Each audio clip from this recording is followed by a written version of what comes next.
Well, your number one for hip hop and R&B, 94.1 The Beat. This CJ the DJ, and right now on the line, I got a legend in the game, or OG, if you will, the one and only Gabriel Iglesias, better known as Fluffy. That's right. How are you doing? I'm good, man. I'm good. First things first, you're coming to the city of Savannah this weekend. Yes, I am. It's long overdue. Long overdue. But I mean, in between 2020 and just working anywhere and everywhere, yeah, it's been a minute. Right. The Beyond the Fluffy World Tour. How did you come to the title of Beyond the Fluffy?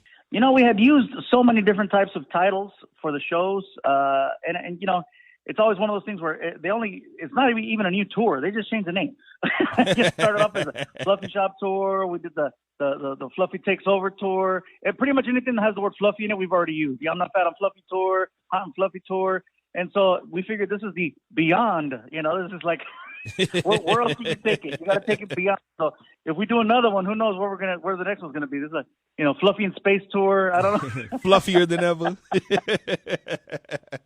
I dig it, man. So I know it's got to be weird, or let me ask, how has it been for you getting back on tour, especially coming off the heels of 2020? The pandemic had everybody slow and locked down and isolated. How has it been for you getting back on the road? CJ, I think it was one of those things where, every state operates differently. Every state has their own certain way of doing things. And so we're just trying to figure out, okay, so how are we going to do the show? What is allowed? What's not allowed? And so, fortunately, I want to say that, the show's not at full capacity, but, the rules do change state to state. So some places you'll see masks, some places you won't. Some places there's vaccination required at the door, and other places they're like, "What COVID?" So we're just trying to do our thing, and we still have our own COVID protocol. So we're just trying to make sure that we're as safe as possible behind the scenes.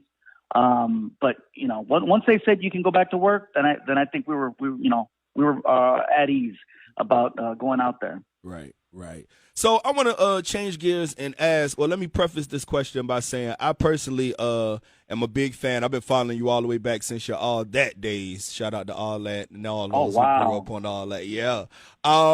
Being a professional comedian, I know you see over the past few years with cancel culture and Me Too movements and everything. I know that comedians have kind of had to walk a fine line almost, in regards to what they say and what they don't say, just to avoid, the possibility of getting canceled. How has that new temperament or change in society affected the way you approach stand-up comedy? For the most part, we saw this coming, but I never felt like I was in a position where I was being threatened by it, because I keep the show so friendly, Yeah. It's like I go out of my way to not get political, not be controversial, not talk about religion or sports or politics or things that are divisive. I tell people that's why I talk about food, because everybody needs it, and we can all agree that it has to happen. Food brings people together, unless you're vegan, and then that's your problem. So, if vegans are mad at me, oh well, I guess we're not hanging out. But CJ, who knows? Who knows where we're going to be at a year from now? For a year from now, who knows? Maybe vegans have all the power in the world, and they're the ones that can shut everything down. So I think that things are just changing so much, and it's it does suck. It does suck, and it's a little bit ridiculous, especially when a comic like myself feels it. And I'm saying myself because, again, I work hard to not be divisive. I'm not out there trying to tell people who to vote for or what to do or what to inject or what to smoke or what to drink.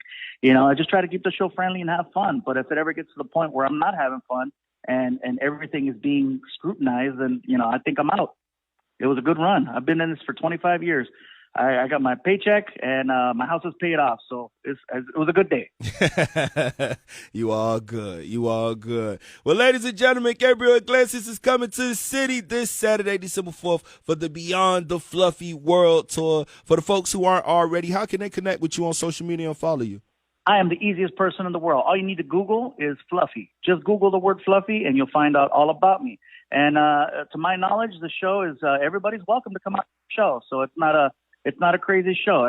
People bring kids, some people bring their grandparents, whoever you feel like bringing. It's a good time. It's fun for everybody.